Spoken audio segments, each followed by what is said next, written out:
अब मैं आप लोगों को नंबर सिस्टम से आने वाले प्रश्नों की प्रैक्टिस कराने वाला हूँ।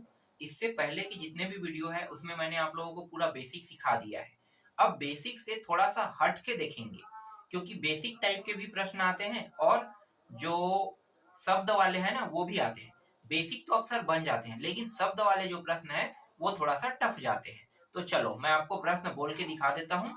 आपको इस प्रश्न को देखना है और उसके बाद मैं इसका उत्तर आपको बताते चलता हूँ। तो यहाँ पे जो प्रश्न है वो है, दो अंकों की संख्या के इकाई तथा दहाई अंकों आपस में बदलने पर प्राप्त संख्या मूल से 18 कम है। यदि दोनों अंकों का योग 6 है तो दो अंकों की मूल संख्या क्या होगी। तो दो अंकों की जो मूल संख्या है वो बताना है। तो इसके लिए अब हल करते हैं। जब भी दो अंकों की बात हो ना, तो दो अंकों के लिए आपको क्या करना है, एक तो हम लेंगे x लेंगे और एक लेंगे y, दोनों एक साथ है। तो इसे हम क्या कहते हैं, इसे हम कहते हैं इकाई कहते हैं। और ये वाला जो हिस्सा है ये क्या है, ये है दहाई है, दहाई है। और जब हम इसे लिखेंगे तो हम इसे कैसे लिखेंगे, इसे जब भी हम लिखते हैं तो इसे हम लिखते हैं, ये जो होता है वो 10 के साथ गुणा रहेगा और ये इकाई है मतलब एक के साथ गुणा, तो हम इसे डायरेक्ट y लिखते हैं। इस तरह से लिखते हैं दो अंकों की संख्या को। 10x और 10y जो है वो दो अंकों की क्या बन गया, संख्या बन गया। अब प्रश्न में क्या कह रहा है कि इसी संख्या को पलटना है कह रहा है। तो पलटेंगे तो क्या हो जाएगा, ये y जो है वो क्या बन जाएगा, अब ये बन जाएगा दहाई में आ जाएगा। तो 10y और x क्या बन जाएगा, इकाई अंक बन जाएगा। पलट दिए। फिर आगे प्रश्न क्या कर रहा है, प्रश्न ये कह रहा है कि संख्या पलटने के बाद 18 का कमी हो जाता है कह रहा है। ठीक है, तो 18 का कमी उसे मैं आपको थोड़ी देर बाद बताऊंगा।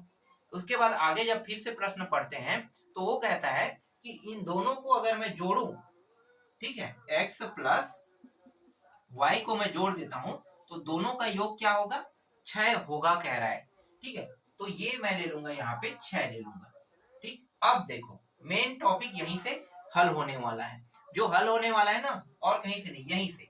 इतना अगर आप समझ गए तो अब आप समझ जाओ कि ये प्रश्न बहुत आसान हो गया है। कैसे, जब भी प्रश्न में कहता है कि दोनों संख्याओं, देखो ये 10x प्लस वाई और ये 10y प्लस x है, और जब पलटेंगे तो कितना कम हो जाएगा, 18, मतलब संख्या जो है 18 कम हो जाएगा। लेकिन किससे होगा, इससे कम होगा कि इससे कम होगा, यही तो प्रश्न है ना, किससे कम होगा।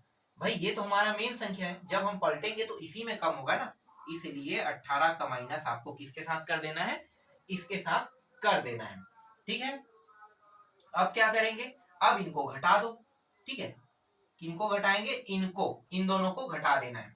तो घटाएंगे तो यहाँ पे चिन्ह परिवर्तन हो जाएगा, यहाँ पे चिन्ह परिवर्तन हो जाएगा।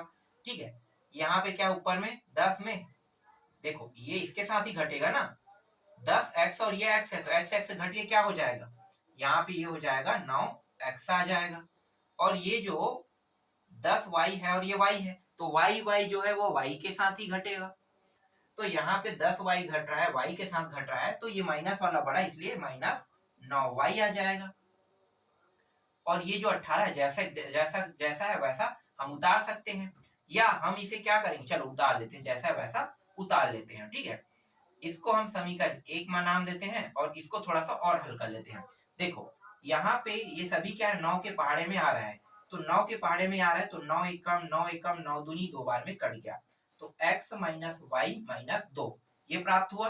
इस 2 को मैं क्या करूंगा, इस पार कुछ नहीं मतलब 0 है, तो इसको मैं उस पार ले जाऊंगा, तो x माइनस वाई बस यहाँ पे बचेगा। ये उस साइड जाके क्या हो जाएगा, चिन्ह में परिवर्तन हो जाता है जब कोई भी मान बराबर के उस पार जाता है। तो ये उस पार जाके क्या हो जाएगा, प्लस हो जाएगा। तो इस तरह से +2 हो गया। ये हो गया हमारा समीकरण 2 हो गया। अब क्या करने वाले हैं, इस समीकरण 1 और 2 को क्या कर देंगे, जोड़ देंगे। ठीक है, समीकरण 1 और 2 को जोड़ दो। तो देखो जोड़ेंगे तो ये दोनों क्या हो जाएगा, जुड़ जाएगा। कितना होगा, 2x होगा, ये प्लस और ये माइनस क्या हो जाएगा, कट जाएगा, दोनों काट देते हैं। फिर ये दोनों जुड़ के कितना हो जाएगा, यहाँ पे 6 और 2 8 हो जाएगा, ये 8 हो गया। ठीक है, अब यहाँ पे क्या करने वाले हैं, यहाँ पे ये जो है ये 2 एकम 2 चौके काट देते हैं, 2 के पहाड़े से कट रहे हैं ना, काट दो, 2 एकम 2 चौके। x का मान कितना आ गया, x का मान 4 आ गया। अब y का मान कैसे निकालेंगे?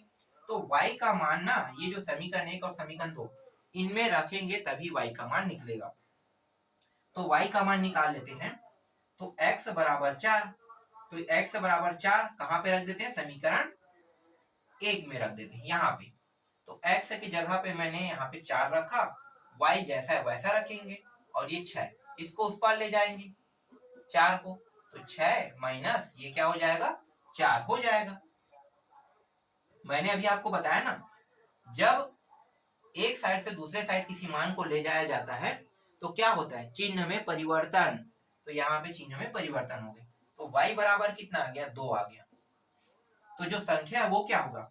एक साथ लिखें, यहाँ पे देखो क्या लिखेंगे? x की जगह में 4 और y की जगह में क्या लिखेंगे? 2। तो वो जो मेन संख्या है वो था 42 था। यही इसका उत्तर है।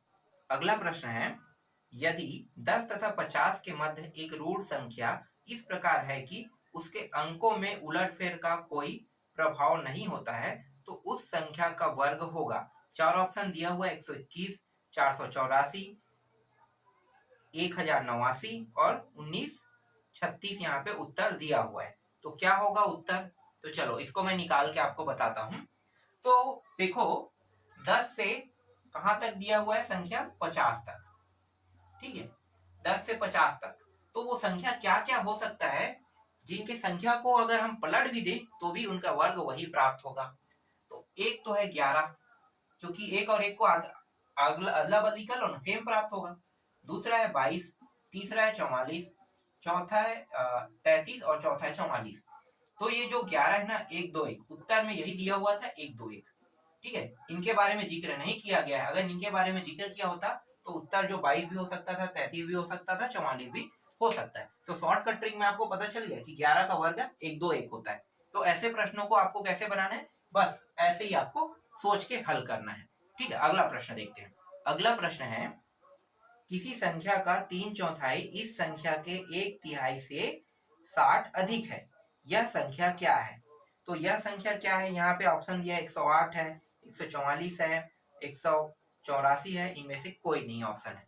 तो क्या होगा इसका उत्तर? तो देखो मैं आपको इसको सॉल्व करके बताता हूँ।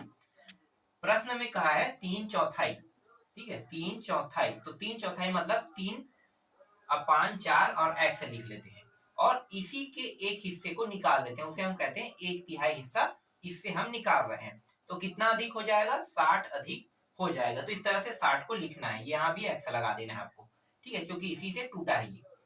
अब क्या करेंगे? यहाँ पे देखो 4 और 3 बराबर नहीं है नीचे के जो मान है, तो उसके लिए क्या करते हैं? लघुत्तम निकालते हैं। 4 तिया कितना हो गया? 12, 3 तिया 9 और 4 एकम 4। यहाँ पे क्या है? x है दोनों में, ये x है, यहाँ भी x और यहाँ पे माइनस लगा दो, ये रहा 60। घटा दो ऊपर को, तो 5x बचेगा और नीचे में 12 और ये रहा 60। अब क्या करने वाले हैं भाई? अब ना ये जो 12 है इसको इसके साथ गुणा कर देंगे, क्योंकि नीचे में है तो ये गुणा होके इसके साथ आ जाएगा। तो 60 गुणित ये हो गया 12, वो यहाँ पे बचेगा 5x। ये 5 जो है इसके साथ भी गुणा के रूप में है, तो क्या करेंगे? x को अकेला रखेंगे। जिस तरह से 12 ऊपर गया है नीचे से ऊपर, उसी तरह से ये मान ऊपर में तो कहाँ पे आएगा? इसको नीचे में आएगा, ठीक है, इसके नीचे में। तो 5 एकम 5 एकम और ये 2 शून्य कितना हो जाएगा? हाँ 5 1 0, 5 दूनी, ठीक है, इतना हो जाएगा। तो कितना हो गया? 12 गुणित 12 144। ऑप्शन में 144 था, बिल्कुल, तो 144 ही क्या होगा? इसका उत्तर होगा।